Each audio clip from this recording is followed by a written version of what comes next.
Le Cameroun, surnommé l'Afrique miniature en raison de sa diversité climatologique, géographique et culturelle, est un pays de contrastes. Malgré une économie florissante, la pauvreté touche près de 40% de la population et un enfant sur 3 de moins de 5 ans souffre de sous-nutrition. Le manque d'accès à la nourriture et à l'eau est une réalité pour de nombreuses familles. Depuis plusieurs années, cette situation est exacerbée par le dérèglement climatique, notamment dans le nord du pays. Il empêche les populations de cultiver de quoi se nourrir. Oh, je suis tombé.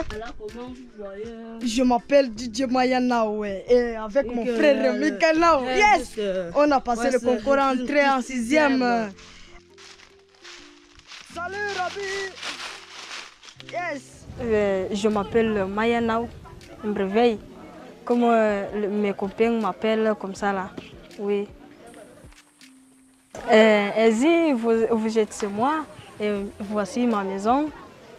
C'est ici que j'habite ici. Et le matin, je lève très tôt le matin. Je fais un peu de toilette. Je prends 2 minutes pour manger un peu de couscous et je pars à l'école.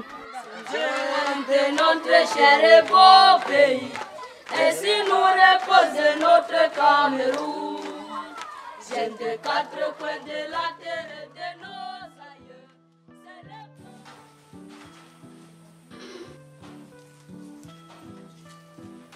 À 7h30, nous sommes en classe au travail. 10h d'abord, on nous laisse aux pauses, on part aller jouer au foot. Moi, je suis le capitaine. Cameroun.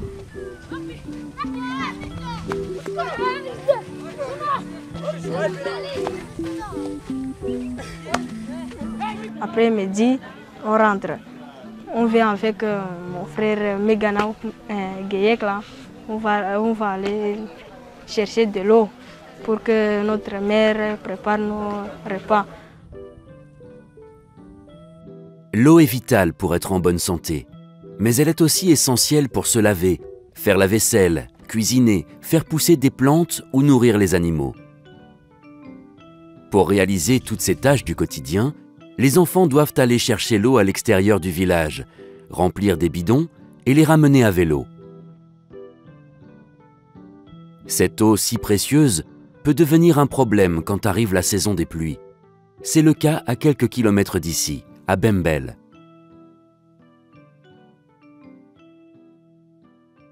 Je suis Oumarou Ernest, père de 7 enfants.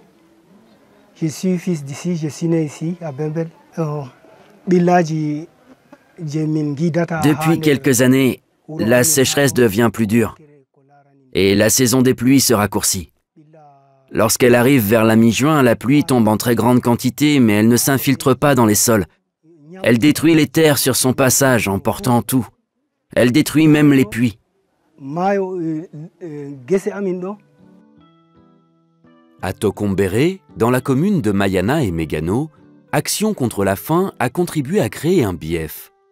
Il s'agit d'un canal d'irrigation qui sert à conduire l'eau des torrents dans les vallées pour l'irrigation des cultures. Construit sur la trajectoire de l'eau de pluie qui ravageait les terres en descendant de la montagne, cette retenue d'eau permet à la nappe phréatique de se régénérer.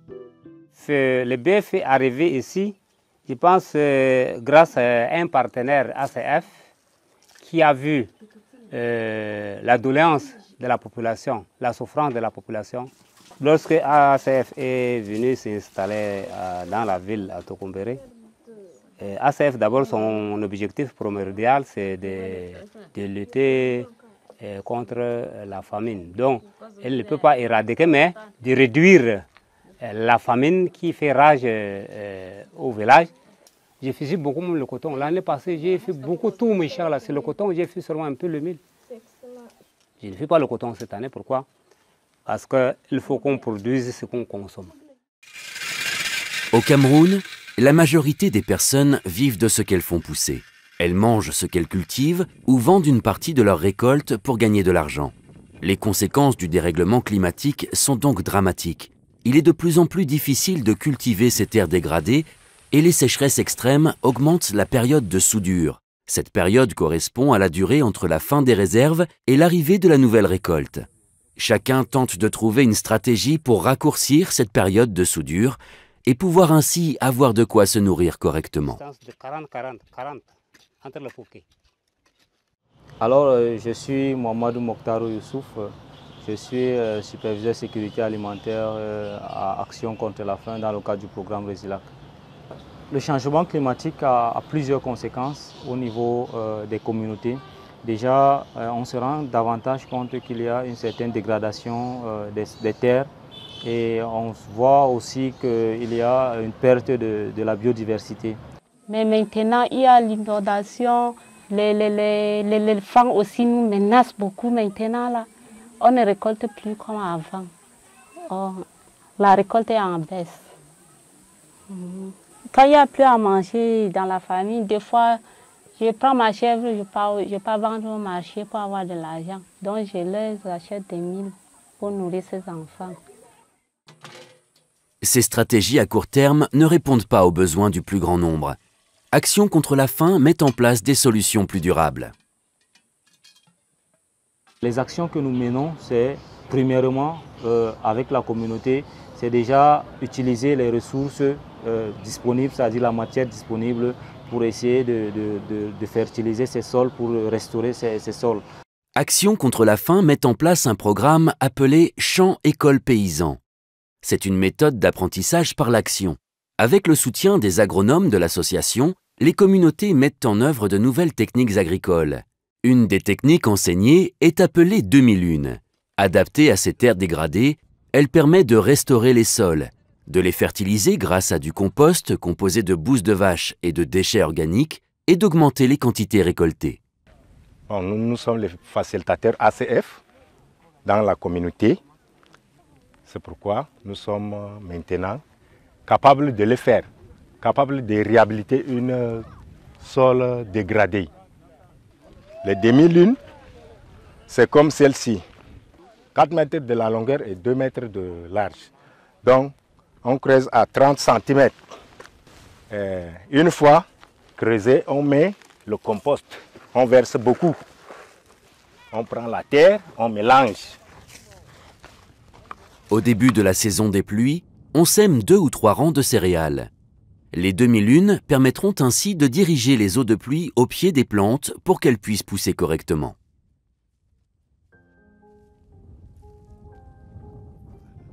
Le père de Mayana et Megano et les habitants de leur village ne sont pas les seuls à rencontrer des difficultés à cultiver sur ces sols dégradés par le dérèglement climatique. Depuis quelques années, plusieurs camps de déplacés sont apparus dans la région. De nombreux éleveurs peinent à nourrir leurs bêtes qui parfois mangent les maigres récoltes des cultivateurs. Les difficultés d'accès à ces ressources vitales font éclater des conflits entre les populations obligées de fuir leur village.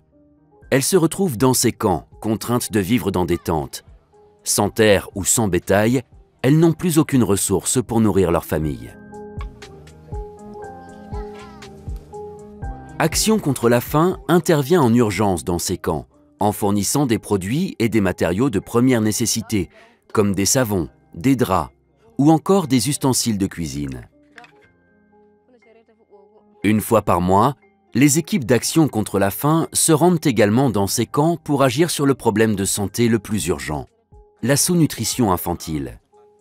En effet, lorsqu'un enfant ne mange pas correctement en quantité et en qualité suffisante, il tombe malade et souffre alors de sous-nutrition.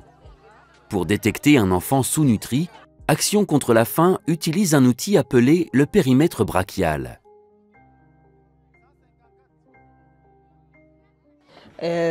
L'enfant est en position, on demande à la mère de prendre une bonne posture et l'enfant également pour que l'enfant ne soit pas stressé. Donc là, étant sur le bras de l'enfant, de cette manière. Et là, ça nous permet un peu, avec ces couleurs, à travers la fenêtre, on permet de voir si l'enfant est malnutri ou pas.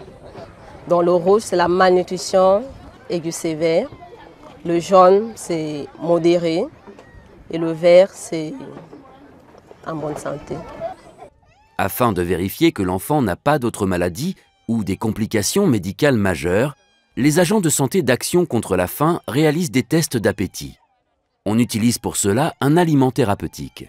Donc, on ouvre le sachet et elle aide l'enfant à se nourrir. À l'aide de son doigt, l'enfant consomme. Et on laisse du temps à l'enfant de manger normalement comme d'habitude. Si l'enfant manque d'appétit et consomme une très faible quantité de cette pâte, il se peut qu'il ait d'autres maladies ou des complications médicales et sera envoyé à l'hôpital pour avoir tous les soins nécessaires à sa guérison. Si cet aliment thérapeutique permet de réaliser le test d'appétit, il est avant tout utilisé pour soigner la sous-nutrition. Cet aliment-médicament est une pâte alimentaire à base de cacahuètes, enrichie en vitamines et minéraux. Elle va permettre à l'enfant qui la mange de reprendre des forces et de guérir de la sous-nutrition. À la fin de la consultation, les familles repartent avec un petit nombre de sachets qui permettront de soigner l'enfant en urgence. Ensuite, elles pourront se rendre au centre de santé, situé à quelques kilomètres. Là-bas, elles recevront gratuitement d'autres sachets de pâtes pour que leur enfant guérisse complètement. Que ce soit dans les camps de déplacés ou dans les villages, l'extrême nord du Cameroun souffre particulièrement des effets du dérèglement climatique. Malgré les difficultés, les populations agissent et se battent chaque jour pour nourrir correctement leurs familles. Et les plus jeunes comme Mayana gardent l'espoir d'un plus bel avenir pour eux et leurs enfants. Moi, je voulais devenir un proviseur. Oui, si Dieu accepte. Pourquoi? C'est parce qu'il y a l'argent sur ça, non? Mais je ne veux pas la maison en paille comme ça, là. Il y a beaucoup de choses que je veux acheter. Mes enfants, ils mangent des bonnes choses et ils portent de bonnes habits, de bonnes chaussures. Ils partent à l'école, je l'envoie à l'école avec la moto. Il y a les petites bicyclettes là que je vais les acheter. La maison est grande, tout ça. Pour aider les populations du Cameroun à lutter contre les conséquences de la crise climatique et trouver des solutions pour se nourrir correctement, participez à la course contre la faim.